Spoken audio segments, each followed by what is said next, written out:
नमस्कार मित्रों, आज हम चर्चा करने जा रहे हैं कि हमारा स्वास्थ्य कैसे अच्छा रहे।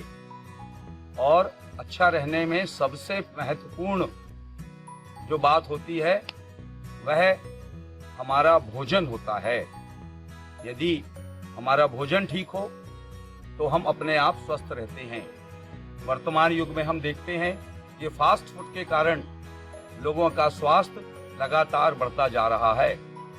बड़ी बड़ी संस्थाएं कह रही हैं कि इस वर्तमान समय में सबसे ज्यादा मोटापा, ओबेसिटी की समस्या हो रही है। तो हम स्वस्थ रहने के लिए हमें कोई बड़े भारी उपाय नहीं करने हैं। बहुत सामान्य सी जानकारी यदि हमें हो और उस पर यदि हम गंभीरता से उसका पालन करें तो हम हमेशा स्वस्थ रह सकते हैं। इसमें मुख्य 3 बातें मैं आपको बताने का प्रयास करूंगा।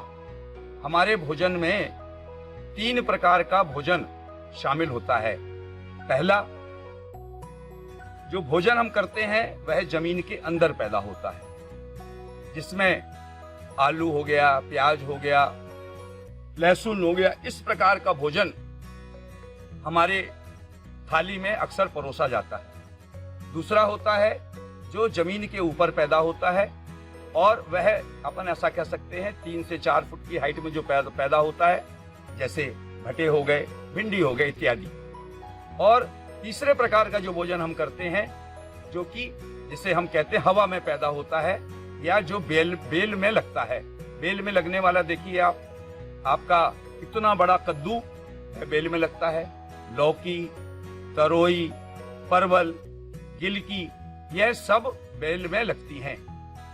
और अगर इन तीनों का हम महिलाओं की भाषा में बात करते हैं तो यह हम पाते हैं कि यह जो आलू या जो जमीन के अंदर पैदा होने वाली सब्जियां हैं वह कुकर में जब पकाई जाती हैं या सामान्य उसमें पकाई जाती हैं तो उसको 8 सीटी कुकर की देनी पड़ती है। लेकिन यदि हम यही जो जमीन से ऊपर जो पैदा हो रही हैं उसको पकाने में लगभग 4 सीटी देना पड़ती है, लेकिन उससे कम समय इसको पकने में लगता है।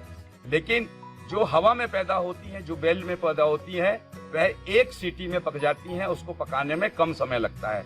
बस शायद मुझे लगता है यही प्रक्रिया हमारे शरीर में भी होती है। जब हम जमीन के अंदर की चीजें खाते हैं तो उसको पचने में बस सुपाच्य नहीं होती है, बहुत ज्यादा समय लेती है और वह हमें हमारे शरीर को बीमार करती है। जब देखिए हम जब डॉक्टरों के पास जाते हैं, हमें बुखार होता है या अपच होता है, दस्त लगते हैं, तो डॉक्टर कहता भाई आप लौकी की सब्जी खाइए। क्यों? क्योंकि वह सुपाच्य होती है। यदि इस प्रकार का भोजन हम हमारे जीवन में शामिल करते हैं, जितना भी हम हल्का भोजन लेते हैं उतना हमारा पचता भी जल्दी है और हमारे शरीर को स्वास्थ्य लाभ भी देता है। सामान्यतः हम देखते हैं अगर हम जैन धर्मावलंबियों से बात करते हैं तो उनका ऐसा लगता है मुझे उनका धर्म जो है बहुत ही ज्यादा वैज्ञानिक है, क्योंकि वो कहते हैं जमीन के अंदर की चीजें नहीं खाना।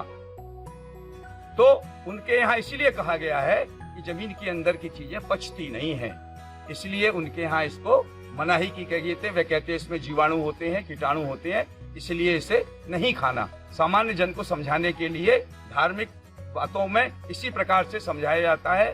हर किसी को वैज्ञानिक तरीके से समझाना संभव नहीं होता है। मनुष्य का वास्तविक भोजन फूल, पत्तियां और फल होते हैं।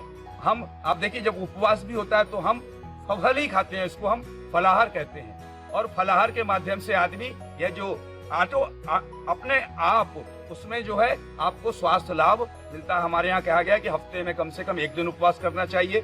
नहीं कर सकते तो आप माह में 1 बार उपवास करें। एकादशी जिसको बोलते हैं हर 15 दिन में आती है, पाक्षिक हो जाता है।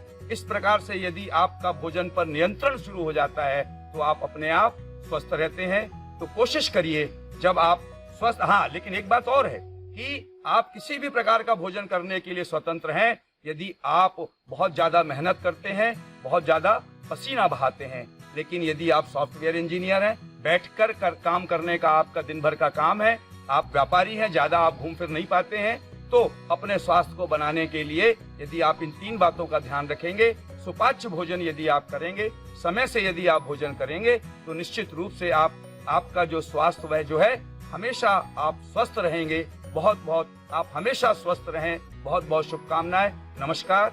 यदि और कोई इस विषय में यदि कोई आपको कोई प्रश्न मन में आता हो तो आप कमेंट्स बॉक्स में जाकर जरूर कमेंट्स करें। हम उनका यथाशीघ्र और यथा योग्य उत्तर देने का प्रयास करेंगे। बहुत बहुत धन्यवाद। नमस्कार।